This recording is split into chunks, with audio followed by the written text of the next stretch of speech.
દેવગઢ પારિયા નગરપાલિકામાં ભાજપનો ભગવો લહેરાવ. નગરપાલિકા ખાતે પ્રમુખ અને ઉપપ્રમુખની ચૂંટણી યોજાઈ. દેવગઢ પારિયા નગરપાલિકામાં ભાજપનો ભગવો લહેરાવ.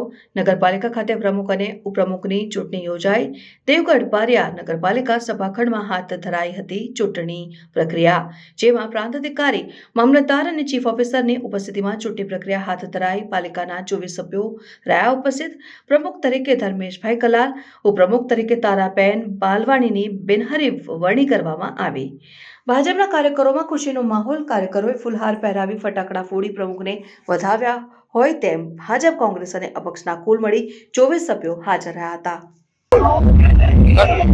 નગરપાલિકા 2025ની ચૂંટણીમાં ટોટલ 24 જેમાં ભારતીય જનતા પાર્ટીના 13 સભ્યો ચૂંટાયા હતા. આમ પક્ષના 8 અને અન્ય 3 સીટો સાથે નગરપાલિકાની ચૂંટણીનું ફર્સ્ટ પૂરું થયું. ત્યારબાદ ભારતીય જનતા પાર્ટીની પ્રવૃત્તિ હતી. પાર્લામેન્ટરી બોર્ડ તેમજ જિલ્લા સંગઠન અને અમારા રાજ્ય કક્ષાના મંત્રી રાજુભાઈ ઠાકર સાહેબ તેમજ અમારા આજે પ્રમુખ નગરપાલિકા પ્રમુખ ઉપપ્રમુખની ચૂંટણીમાં ભારતીય જનતા પાર્ટી દ્વારા પાર્લામેન્ટરી બોર્ડની અંદર ભારતીય જનતા પાર્ટીએ અને પ્રમુખ તરીકે મારી વર્તી બદલ હું ભારતીય જનતા પાર્ટીને ખૂબ ખૂબ આભારી છું. તેમજ મારી સાથે તમામ ચૂંટાયેલા ઉમેદવારો મારી સાથે અને આવનાર વિકાસના કામ માટે અમે 24 ઉમેદવારો એક સાથે છે અને એક વિકાસની નવી યોજના સાથે અમે એક સાથે એકમત ઉપર રહી અને પૂરો સાથ સહકાર અને ગામના વિકાસ માટે પૂરેપૂરું યોગદાન આપીશું અને આ ક્રિયા કરવાના ખૂબ ખૂબ આભાર.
Thank you.